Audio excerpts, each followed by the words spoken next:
বন্ধুরা, খুশবু রান্নাঘরে আপনাদের সবাইকে স্বাগত।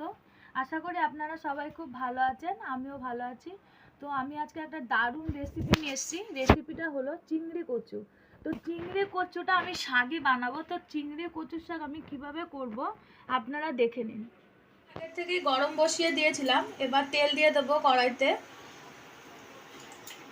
তো তেলটা একটু গরম করে নেব। তেলটা গরম হয়ে গেছে, এবার চিংড়ি মাছগুলো কড়াইয়ের ভেতরে দিয়ে দেবো। দিয়ে সামান্য নুন হলুদ দেব।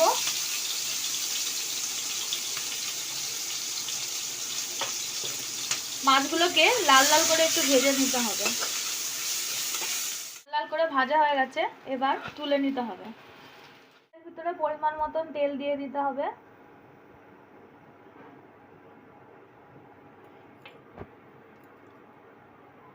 গরম হয়ে গেছে, দেব 5 ফোড়ন। ফোড়নের জন্য 2টো শুকনো লঙ্কা মাঝখান থেকে চিড়ে নিয়েছি। এবার দিয়ে একটু নাড়াচাড়া করে লঙ্কাগুলোকে ভেজে নিতে হবে। ভাজা হয়ে গেছে, এবার দেব রসুন কুচি।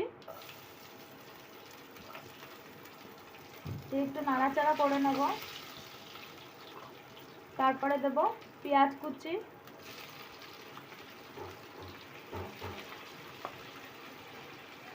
কাঁচা লঙ্কা চিড়ে রেখেছি, ওটা দিয়ে দেব। দিয়ে একসঙ্গে একটু লাল করে ভেজে নিতে হবে। পেঁয়াজ রসুন লঙ্কাটা লাল লাল করে ভাজা হয়ে গেছে।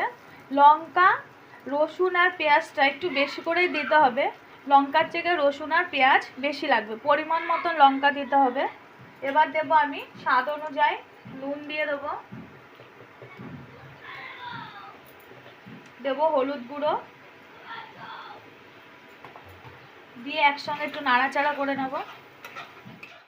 করে নিয়েছি। এবার কচুর শাকগুলো আমি সেদ্ধ করে নিয়েছিলাম, কচুর শাকটা আমি দিয়ে দেব। দিয়ে একসঙ্গে পেঁয়াজ রসুন লঙ্কার সঙ্গে কচুর শাকটা নাড়াচাড়া করে নিতে হবে।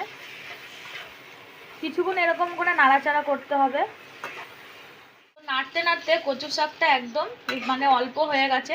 এটা কিন্তু অনেকক্ষণই নাড়তে হয়, কচুর শাক করতে সময়ও লাগে। তো যেহেতু হয়ে এসছে, এবার আমি ভেজে রাখা চিংড়ি মাছগুলো দিয়ে দেব। দিয়ে নাড়াচাড়া করে নেব। তো চিংড়ি মাছ দিয়ে কচুর শাকটা নেড়ে নিয়েছি। এবার স্বাদ অনুযায়ী চিনি দিয়ে দেবো। তো আমি 1 চামচের মতন চিনি দিলাম। দিয়ে আবার কিছুক্ষণ নাড়াচাড়া করে নামিয়ে নিতে হবে।